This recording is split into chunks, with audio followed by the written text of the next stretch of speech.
Good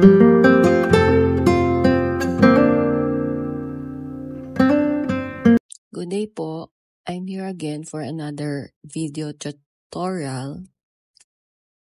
For today's topic po, let me give a tutorial on how to book a vehicle using the Grab applications. Una po ay mag-upload po tayo ng Grab app sa ating cellphone. Then i-open po natin ang application na to. Then i-press po natin ang car. Yun po may symbol na car. In this case po, pag may lumabas po ganyan, i-dismiss lang, pindutin lang po natin ang dismiss. Tapos po lalabas po sa screen ng where to. Pupunta ako sa Landmark West Street entrance.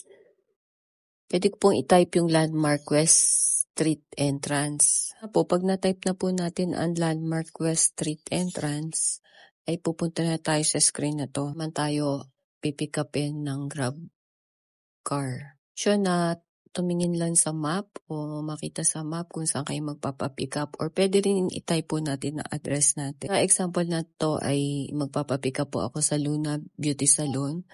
So i-click lang po natin yon. Lalabas po sa screen ang Luna Beauty Salon. So i-press lang natin ang choose this pick up. And then mamimili lang po tayo sa tatlong vehicle, Grab 4-seater, Grab 6-seater, at Grab Car Saver. Sample po na ito ay ang pipiliin ko or pinili ko ay ang Grab Car 4-seater na nagkakahalagang 335 pesos. Step po ay i-click lang po natin ang Book Grab Car 4-seater. Kung wala pong yung sa una yung pinili ay pwede rin kayong mamili pa ng ibang option na Grab car. Sabi ko nga po, sa example na to ay ang pinili ko ay ang Grab car 4-seater in the amount of 335 pesos. I-press natin nga po ang book Grab car 4-seater. Tapos po ay i-connect na ang app sa available na Grab drivers or vehicles para tanggapin ang booking. Makikita ito sa succeeding screens ng app. Hintayin na lamang na ma-accept na ang booking at lalabas ang plate number at pangalan ng Grab 4-seater vehicle na driver na susundo sa inyo.